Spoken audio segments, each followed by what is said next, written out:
नमस्कार। मंथन में आप सभी का स्वागत है।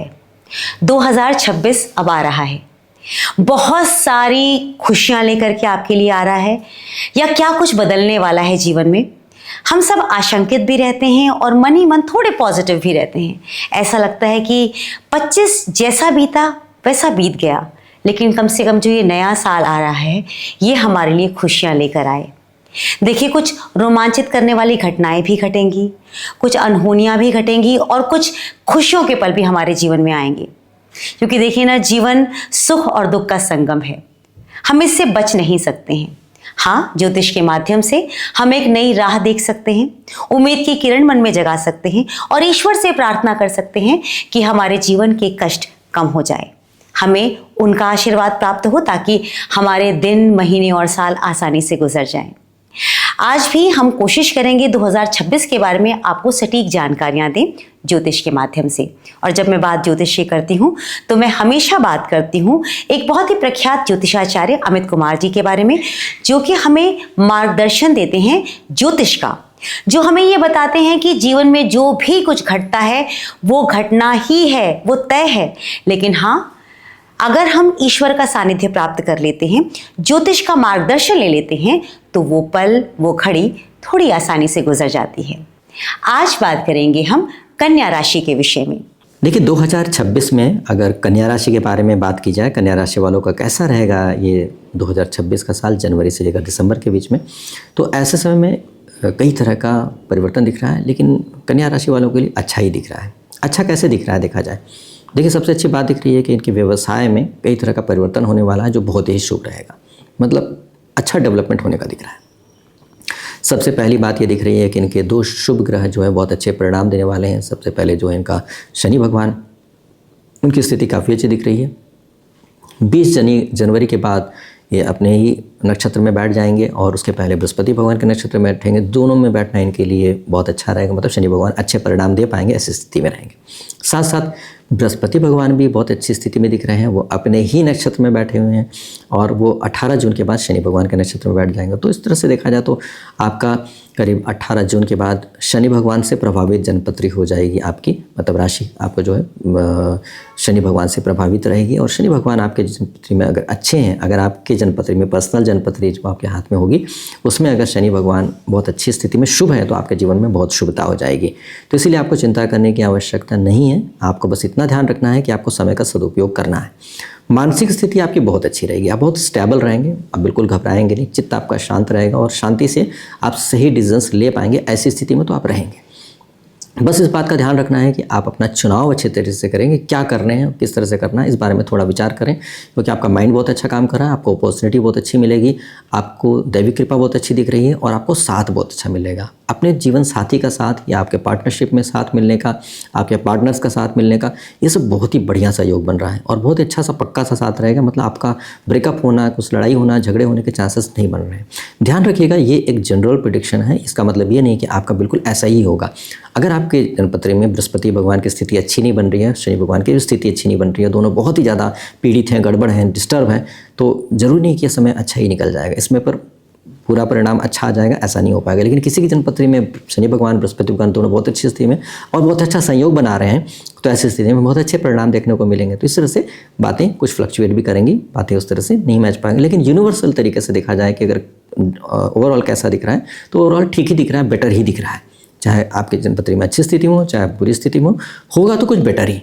कहाँ से बेटर होगा, किस तरह से, अगर आपका माइनस में है तो आपको उस पॉजिटिव की तरफ, मतलब जीरो की तरफ आ सकता है या पॉजिटिव हो सकता है। किसी का पॉजिटिव है तो बहुत ज़्यादा पॉजिटिव हो सकता है। इस तरह से स्थिति दिख रही है। देखिए, व्यावसायिक दृष्टिकोण से देखा जाए तो आपको कई तरह का काम करने के चांसेस बनते हैं। आप चाहें तो कई तरह के काम कर सकते हैं। अगर जॉब कर रहे हैं तो हो सकता है पार्ट टाइम काम करने की कोशिश करें, ऐसी स्थिति भी बन सकती है। अगर आप कुछ बिजनेस कर रहे हैं तो आप और भी तरह के बिजनेस में और तरह के प्रोडक्ट्स में भी आगे बढ़ सकते हैं और आप बेटर कर सकते हैं। इस तरीके का संयोग भी होने के चांसेस बन रहे हैं। साथ साथ ये भी दिख रहा है कि आप का मकान बनने के चांसेस भी बन सकते हैं। या तो आप मकान बनाने की कोशिश करेंगे, या आप खरीदने की कोशिश करेंगे, या आप किराए का ही कोई मकान प्रॉपर्टी देख रहे हैं तो बहुत अच्छी प्रॉपर्टी मिलने के चांसेस बन सकते हैं। या आपका ऑलरेडी मकान है तो उसमें भी आप इंटीरियर कर लें या कुछ उसमें इंप्रूवमेंट कर लें, कोई डेवलपमेंट कर दें। इस तरह के चांसेस भी यहाँ पर बनते हैं, जिसकी वजह से आपको मकान का सुख मिलेगा, किसी भी तरीके से सुख मिलेगा, इस तरीके का योग तो बनता ही बनता है। तो इसलिए आप इसके लिए प्रिपेयर्ड रहें। अगर आप ऐसा प्लान कर रहे थे तो आप निश्चिंत होकर के उस प्लान के बारे में सोचें तो बहुत अच्छा रहेगा और बहुत अच्छे तरीके से आप उसमें आगे बढ़ जाएंगे और आपका समय का सदुपयोग बहुत अच्छे से हो पाएगा।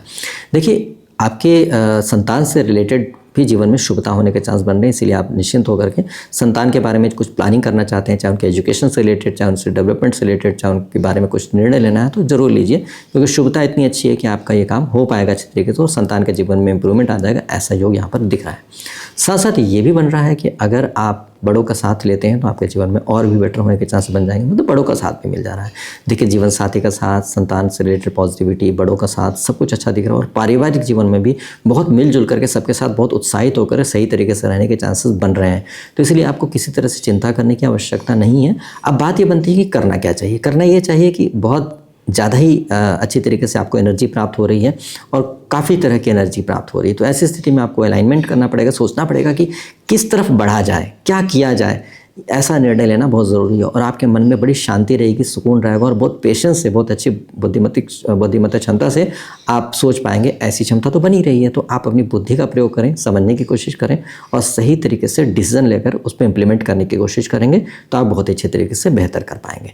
तो इसीलिए आप बजाय चिंता करने के, वैसे चिंता करने की आवश्यकता पड़ेगी नहीं, लेकिन फिर भी आप परेशान मत होइएगा, चिंतित मत होइएगा, किसी के कहने सुनने में मत आइएगा।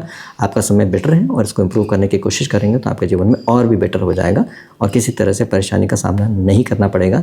देखिए, अगर आपके जन्मपत्री में बहुत परेशानियां हैं, बहुत गड़बड़ जन्मपत्री है आपका, चाहे आप कन्या राशि का ही क्यों ना हो, कन्या राशि किसी व्यक्ति के बहुत पीड़ित है, आपने बहुत पाप किया था, चाहे इस जन्म में चाहे पिछले जन्म में, तो उसका भोगना पड़ रहा है, तो उसमें तो बहुत अच्छी बात हो जाएगी। ऐसा नहीं है कि मैंने बता दिया और सचमुच हो जाएगा, लेकिन आप बहुत अच्छे इंसान हैं तो अच्छा होगा। सिर्फ फ्लक्चुएट तो चीज़ें करेंगे, लेकिन फिर भी जिस स्थिति में आप हो उस स्थिति से बेहतर होने के चांसेस बन रहे हैं। तो इस समय पर अगर आपके जन्मपत्री में दोष है और आप बहुत पीड़ित हैं तो बेटर करने की कोशिश करें तो आपके लिए बहुत अच्छा रहेगा। खासतौर पे अगर आप कोई दोष है तो उसको दोष का निवारण करने की कोशिश करिएगा, प्रायश्चित करने की कोशिश कीजिएगा। कोई बुरे कर्म है तो इस तरह से करके जो भी उपाय होते हैं उनको करेंगे तो आपके जीवन में बेस्ट से बेस्ट लाभ मिलने के चांसेस बनते हैं। मतलब आप करेंगे कुछ तो लाभ अच्छा मिल पाएगा, ऐसा मौका आपको मिल रहा है। तो इस तरह से आप चाहें तो इस साल में अपने आप को संभाल सकते हैं। हेल्थ के मामले में अगर देखा जाए तो आपको कुछ टेम्प्रोरी चीज़ें, बीमारी होने के चांसेस बन सकते हैं। मतलब छोटी छोटी बीमारियाँ हों, कभी सर्दी खांसी हुई, कभी थोड़ा सा बुखार हुआ, 2 दिन में ठीक हो गया, 1 दिन में ठीक हो गया, मतलब ऐसे हरारत जैसी तकलीफें होना, कोई परमानेंट बहुत बड़ी डिसीज़ हो जाए या कोई बड़ी इलनेस हो जाए, ऐसा तो नहीं दिख रहा है। तो इसलिए आपको छोटी छोटी बीमारी से बचने के लिए थोड़ी थोड़ी बातों का ध्यान रखने की जरूरत है। जैसे आप ठंड में जा रहे हैं तो आप कवर अप करके जाएँ, अगर बारिश में जा रहे हैं तो भीगने से बचाएं। मतलब छोटी छोटी लापरवाही न करें। पता चला ओवर कॉन्फिडेंट होकर अरे मैं बीमार नहीं पड़ूंगा, बीमार पड़ने इतनी जल्दी नहीं बढ़ता, और पता चला सच में बीमार पड़ गए, लेकिन 2 दिन इफेक्टेड हुए फिर बाद में ठीक हो गए। तो होगा क्या कि आप बहुत कुछ काम में लगे थे, आप काम में इंटरप्ट हो गया, 2 दिन नहीं होने की वजह से काम गड़बड़ा गया। तो ऐसी लापरवाही न करें और ऐसी सावधानी बरत के चले। जैसे मैंने आपको बताया कि छोटी छोटी लापरवाही न करें तो आप छोटी छोटी बीमारियां भी नहीं होंगी और आप बहुत अच्छे तरीके से समय का सदुपयोग कर पाएंगे, ऐसी शारीरिक स्थिति में रहेंगे। तो शारीरिक तौर पे भी हम अच्छी स्थिति में रह पाएंगे अगर थोड़ी सी लापरवाही ना करें तो, और अगर मानसिक तौर पे अच्छे निर्णय लें, समझ करके निर्णय लें, तो अभी आप अच्छी स्थिति में रहेंगे और आपको साथ मिल ही रहा है बहुत अच्छा। इस तरह से आप अच्छा व्यवसाय कर पाएंगे और अच्छे तरह से धन की प्राप्ति कर पाएंगे, धन का संचय भी कर पाएंगे और अपने प्रॉपर्टी से रिलेटेड डेवलपमेंट भी करके अपने आप को और मजबूत कर पाएंगे। तो इस तरह से आपका योग दिख रहा है। उम्मीद करते हैं कि आप सभी समय का सदुपयोग अच्छे से कर पाएंगे और इस साल अपने जीवन का बहुत ही समृद्धशाली साल बना पाएंगे और शुभता के साथ आप समय का सदुपयोग करके लाभान्वित हो पाएंगे। मेरी शुभकामनाएं स्वीकार करें। ईश्वर करे आपका 2026 बहुत ही अच्छा हो। 2026 हर किसी के लिए अलग अलग सौगातें लेकर आया है। आपके लिए ये साल मंगलमय हो, इसी मंगल कामना के साथ मुझे दीजिए इजाजत। कल फिर हाजिर होंगे एक नई राशि के साथ। नमस्कार।